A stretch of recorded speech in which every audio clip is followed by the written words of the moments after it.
সফলতার সাথে সেই কাজটি করছেন, তাতে তাদের ক্যারিয়ারে তেমন কোনো চিট ধরেনি। আর ক্যারিয়ার নিয়ে যদি চিন্তা করতেন তাহলে তো বিয়ে করবার দরকার ছিল না। এটা আগে কেন আপনি বলেন? সাকিব খান, আমি আবার নাইমুল ইসলাম খান আপনার সাথে যুক্ত হচ্ছেন। সাকিব খান, আমি আপনাকে ভাই বলে একটা কথা বলছি। আমার এই পরামর্শটা একেবারেই ব্যক্তিগত। আমার মনে হয় আপনারা দুজন একটু সময় নিয়ে আপনাদের একটা সমঝোতা করেন, আর মিডিয়াতে আর নতুন করে কিছু বলেন না। আপনারা দুজনই নিবৃত্ত। আমি পরামর্শটা শেষ করি। আপনার তো স্বাধীন সিদ্ধান্ত আপনারাই নেবেন, কারণ আপনাদের সঙ্গে একটা সন্তান যুক্ত হয়েছে, তারও ভবিষ্যৎ এবং মর্যাদার প্রশ্ন এখন জড়িত আছে। তো আমার হয়তো হতে পারে অপু বিশ্বাসেরও হয়তো ভুল হয়েছে, আপনারও হয়তো ভুল হয়েছে, মানে হয়তো কিছু একটা আছে। তো আমার মনে হয় এটা অন্যভাবে সমাধান করেন। আমার বাচ্চাটার জন্য একটা অন্য ধরনের একটা মায়া হচ্ছে। আমি আপনাকে বিনীতভাবে বলি, আপনারা দুজন একটু সময় নিয়ে একটা সমাধান বের করেন এটাকে, বাচ্চাটাকে নিয়ে। আর পাবলিক ডোমেইনে বিতর্কটাকে আর বাড়িয়েন না, এটা আমার অনুরোধ। এটা আপনারা বিবেচনা করে দেখবেন দয়া করে। আমি আপনাকে বলি একটা কথা, যে একটা স্টার কখনোই হলো কি মানুষের ঊর্ধ্বে না। সব স্টারই কিন্তু মানুষ, স্টার হোক সুপারস্টার হোক, প্রত্যেকেই কিন্তু একটা মানুষ। অবশ্যই। তো এতদিন হচ্ছে সম্মুখে আসে নাই। আজকে একটা অপবিশ্বাসের ভাষ্টই ছিল যে তার আজকে মাথা গরম হয়েছে, সেই পত্রিকায় দেখেছে যে রংমার শিরোমার একটা ছবি হতে যাচ্ছে। তার সাথে আমার কথা হলো যে আচ্ছা ঠিক আছে, আমি কোরবানিতে তোমাকে ব্রেক দিচ্ছি। আর মানুষের তো ব্রেকআপ হয়ই, মানুষের সংসার, মানুষের জীবন, এটা আপনি নিজেও খুব ভালো করে জানেন। আপনি নিজেও ভালো করে জানেন যে মানুষের একবার না হয় দ্বিতীয়বার তৃতীয়বার হয়ই মানুষের। আপনার সন্তান আছে তো এই জন্য বলছিলাম, ব্রেকআপ হয়। সাকিব খান, আমি মনে হয় যে ব্রেকআপটা খুব আগ্রহের বা আকর্ষণীয় একটা অগ্রাধিকার। এইভাবে প্রেজেন্ট করতে চাইনি। আমি আজকে যখন আমার সন্তানকে দেখেছি টিভি পর্দায়, আমি আমার সন্তান কিভাবে দেখতে চাইনি। আমার মতো সাকিব খানের ছেলে এভাবে টিভি পর্দায় আসবে আমি কোনোদিন এক্সপেক্টও করিনি। আমি যে এত কান্না করেছি। সাকিব খান, আমি শেষ প্রশ্নটি আপনাকে করছি। আমি এত কান্না করেছি, আমি কোনোদিন, আমি সাকিব খান সারা জীবন টিভি পর্দায় এসেছি ভালো ভালো ভালো ভালো নিয়ে, চলচ্চিত্রের এই নিয়ে চলচ্চিত্রের ওই নিয়ে। আজকে আমাকে বিতর্কিত এমন একটা প্রশ্নের জবাব দিতে হচ্ছে যেটা আমার জন্য অনেক লজ্জাজনক মনে হয়। সাকিব খান, আমি একটি প্রশ্ন আপনার কাছে রাখতেই চাই। আপনি এবং অপু বিশ্বাস 9 বছর আগে বিয়ে করেছেন, আপনাদের সন্তান হয়েছে 1 বছর হলো, আপনারা সংসার করছেন না কেন?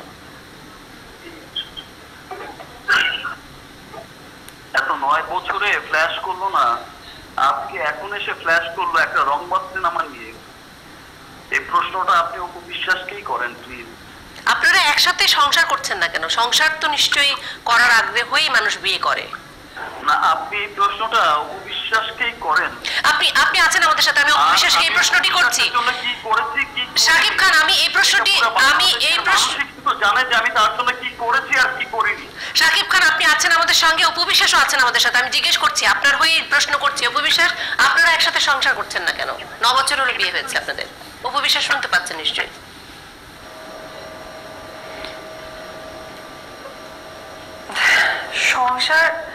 সংসার তো আমি ওর সাথে করেই আসছি।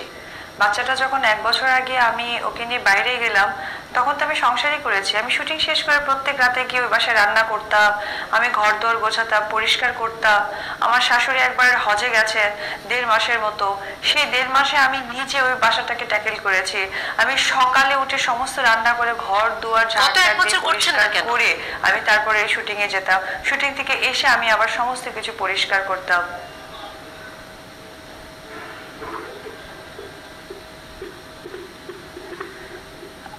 আমি সংসার করেছি, ও করেছে, ও সংসার করেছে, আমিও করেছি। না, তাহলে গত 1 বছর কি আপনারা তো কেউ জানে না, তার জন্য মনে হচ্ছে সংসার করছেন না কেন? না, কিন্তু তার মানে কি গত 1 বছর আপনারা বিচ্ছিন্ন আছেন, আলাদা আছেন?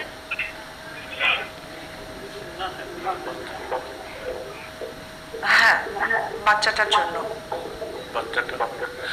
অপু, আপনার কি মনে হয়? অপু, আমি নাইমুল ইসলাম খান বলছি। আপনি কি মনে করেন এই সমস্যাটার একটা সমাধান হওয়া সম্ভব, এবং আপনার কি মনে হয় আপনি কিছুটা হয়তো আবেগ তাড়িত হয়ে একটু ভুল করেছেন, অন্যভাবে এটা সমাধান এটা চেষ্টা করা যেত। আপনার কি মনে হয় অপু বিশ্বাস? না না না না না, আসলে এখানে আবেগের কিছু নেই। সমাধানটা আমি অনেক আগে থেকে চাচ্ছিলাম, যখন থেকে বেবি আমার কনসেপ্ট করেছে তখন থেকে সমাধান, কিন্তু কোনো সুদূর তাদের থেকে পাইনি। আর সবচেয়ে দুঃখের বিষয়, বাচ্চাটা কনসেপ্ট করার পর থেকে আমি যখন দেশের বাইরে, তখন থেকে আমি সাকিবকে একদম ফোনে রেস্ট করতে পারিনি। ওর হয়ে ওর চাচাতো ভাই মনির আমার সাথে সমস্ত কথা বলতো। আমি জানি না সেই কথার মধ্যে ফাঁক ছিল কিনা। আমি যখন একটা মেয়ের বাচ্চা হওয়ার পথে থাকে তখন অবশ্যই সেটাকে ফ্ল্যাশ আপ করতে হয়, আমি এটা চেয়েছি বরাবর। আবার আমি যখন বাংলাদেশে বাচ্চাকে নিয়ে আসলাম, আসার পর আমি যখন অনেক রিউমার সাকিবের শুনলাম, একজন ওয়াইফ হিসেবে আমি এটা মেনে নিয়েছি, কিন্তু একজন বাচ্চার মা হিসেবে এটা আমি কখনোই মানবো না। কারণ আমাকে যেহেতু কারো দর্শক পাবলিক জানে না, আমার বাচ্চাকেও জানে না, সবাই ঘোরের মধ্যে আছে, তখন কিন্তু আমি সেই রিউমারগুলোকে কখনোই একসেপ্ট করব না। কারণ কি, পৃথিবীর প্রত্যেক মানুষ তার ভবিষ্যৎ ভালো, আপনি কি সাকিব খানের সাথে একটা যাই হয়েছে এখন কি সমাধান চান, না এটা নিয়ে আরো মিডিয়াতে তর্ক বিতর্ক হোক? কোনটা আপনার কাছে ভালো লাগবে? না না, আমি কখনোই মিডিয়াতে তর্ক বিতর্ক এটার পক্ষে আমি কখনো না। হয়তো বা আপনারা আমার কথায় কতটুকু ফিল করতে পারছেন আমি জানি না। আমাকে যারা কাছ থেকে দেখেছে বা আমাদের এই সম্পর্কটা নিয়ে কিন্তু সবাই জানতো আমি সত্যি মিডিয়াতে এগুলো তর্ক বিতর্কে একদম পক্ষপাতিত্ব না। যদি আমি হতাম তাহলে আমার বাচ্চাটা কনসেপ্ট করার মুহূর্তে আমি সবাইকে জানিয়ে দিতে পারতাম। আমার এত নাটক, অঙ্গ ভঙ্গি বা লুকোচুরি এগুলোর কোনো কিছু দরকার পড়তো না। আমার কেরিয়ারে নিঃশেষ করার মতো এরকম আমি অবশ্যই সমাধান চাই। আমার ছেলে আজকে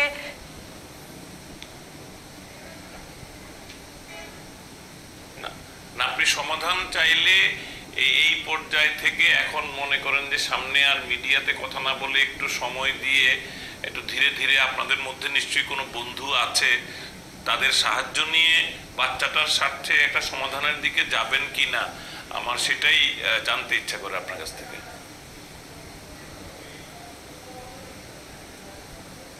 অবশ্যই আমি সবসময় চাই সমাধান হোক, ভালো কিছু হোক। আমি সেটার পক্ষে সবসময়ই ছিলাম, এখনো আছি।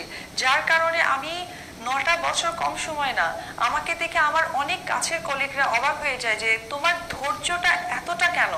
আমি ধৈর্য ধরে ছিলাম, এখনো ছিলাম, কিন্তু আমি দেখছিলাম যে ধৈর্যটাকে না তারা শুধুমাত্র হাস্যকর রূপে দাঁড় করাইছে। আমাকে আর আমার ছেলেকে খুব হাস্যকর মনে হচ্ছে। আমি বলেছিলাম আজকে একটা নিউজে, গত 2 দিন আগে আমার শ্বশুর এবং ননদ আমার বাসায় আসছে, তারা জানেন না আমার ছেলে অসুস্থ। অথচ গত 3 দিন আগে আমি গুলশান 2-এর ডক্টরের ওইখানে সিরিয়াল পাইনি, যেহেতু কেউ জানতো না যে আমি কে বা আমার বাচ্চাটা কে। সবাই স্বাভাবিক লোকের মতোই আমাকে সিরিয়াল নিয়ে ঢুকতে হয়েছে। 35টা বাচ্চার পর 36টা বাচ্চার সময় আমাকে তাকে নিয়ে ডাক্তারের কাছে যেতে হয়েছে। কারণ একটাই, আমার বাচ্চা ভীষণ অসুস্থ ছিল, আমি সিরিয়াল নিতে পারিনি, আমি ইনস্ট্যান্ট চলে গেছি। অথচ আমার শ্বশুর এবং আমার ননদ আমাকে বললো আমার বাচ্চা অসুস্থ, তারা জানে না। তারা জানে আমার বাচ্চাকে ভ্যাকসিন দিয়ে গায়ে জ্বর আসছে, এমনকি তার বাবাও সেটা জানে না। তো এই যে দূরত্বটা সৃষ্টি হচ্ছে, এটা সাকিবই করেছে। আমি যে কতটুকু ধৈর্যশীল মেয়ে, আজকে সাকিব একটু ভেবে দেখো যে আসলে অপু ধৈর্যশীল মেয়ে কিনা। আজকে হয়তো সে আমার উপর বিভিন্ন কারণে রেগে আছে, হয়তোবা তার কাছে মনে হচ্ছে অপু যেটা করেছে ভুল করেছে, কিন্তু আমি কখনোই ভুল করিনি। সন্তানের জন্য এই কাজটা। আপনি কি রং বা ছবিটা নিয়ে বেশি বিরক্ত? মানে এই ছবিটা তিনি কিভাবে করছেন, কাকে নিয়ে করছেন, ওটা কি আপনার একটা প্রধান রাগের কারণ? না, রংবাজ সিনেমা মূলত কারণ না, কারণ হচ্ছে আর্টিস্ট।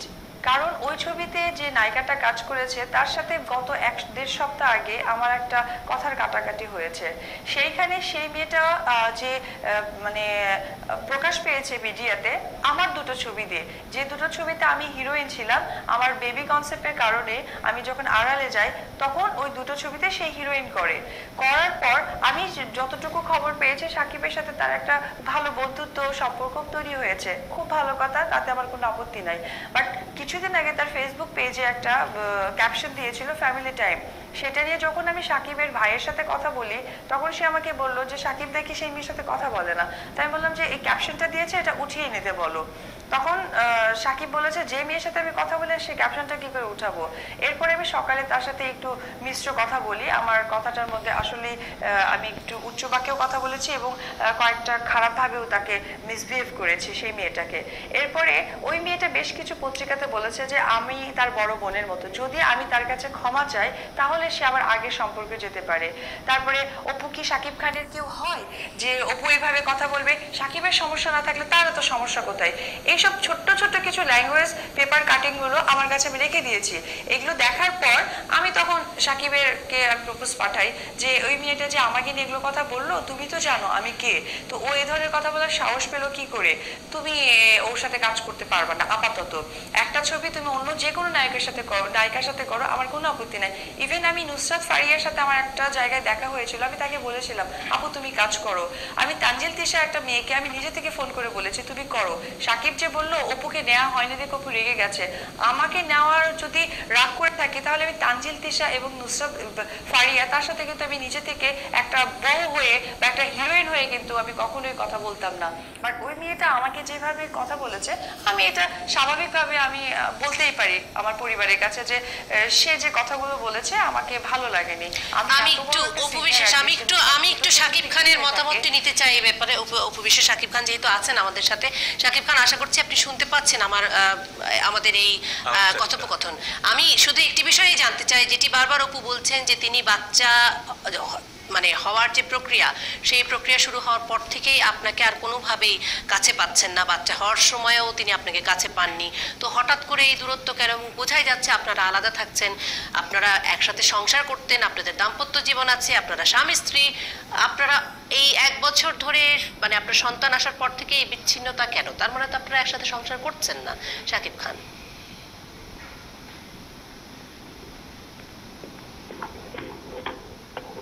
সাকিব খান আপনি কি আমার কথা শুনতে পাচ্ছেন?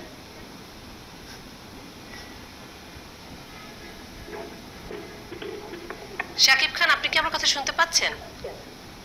হ্যালো, জি আপনি শুনতে পাচ্ছেন?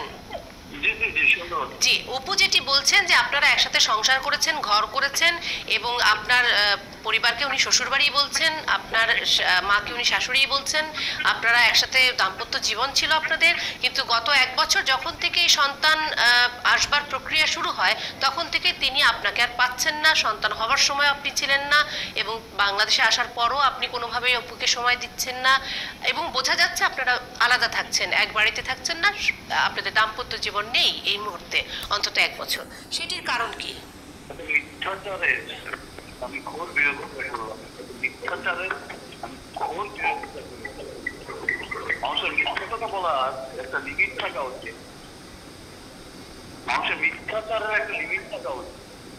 আমি সে যখন যা বলেছে আমি কি করিনি। আজকে একটা রংবাজ ছবি নিয়ে কথা হলো, রংবাজে সে নায়িকা হচ্ছিল আর আমি করতে পারলাম না, বিধায় হচ্ছে আমি ডিলেট হয়ে গেলাম। আর আজকে হলে গিয়েছে সেখানে হলে গিয়েছে তার ব্যাক টু ব্যাক সে আর একটা ছবি এন্ট্রি করলে গেছে অপুর সংসার নামে। সেও তো আরেকটা ছবি এন্ট্রি করেছে অপুর সংসার নামে। তার প্রডিউসারকে তার হিরোকে তাহলে দেখেন, তারপরেরটা পরে তো আমি 2 দিন পরেই বলেছি। যাই হোক, সেটি আপনারা কিভাবে মেটাবেন সেটি আপনাদের ব্যক্তিগত ব্যাপার। কিন্তু সাকিব খান যেটি জানবার আগ্রহ ছিল যে বলছি আর 2 দিন পরে সমস্ত মানুষ জেনে যাবে এটা সাকিব খানকে ডুবানোর জন্য হচ্ছে একটা কঠিন ষড়যন্ত্র, যে ষড়যন্ত্র বিশ্বাস হয়ে গেছে। যাই হোক সাকিব খান, সেখানে আপনাদের সন্তানও আছেন, তার জীবন অনিরাপদ করাটা কতখানি ঠিক হবে সেটি আপনারা ভেবে দেখবেন। আমি তার জন্য যদি নিরাপদ আমি যদি নাই তাকে যদি মূল্যায়নে না করতাম, তার জন্য আমি এত লাখ লাখ কোটি কোটি টাকা দিয়ে আসতাম না। সাকিব খান, আমার প্রশ্নটি আরো একবার আপনার কাছে, সেটি হলো যে আপনারা গত 1 বছর ধরে তার মানে বিচ্ছিন্ন থাকছেন, আলাদা থাকছেন। আমি আমার সন্তানকে এভাবে দেখবো আমি কোনদিন ভাবি আমি আমার সাকিব খানের সন্তানকে দেখবো। আপনার স্ত্রী সন্তানকে কাছে রাখছেন না কেন?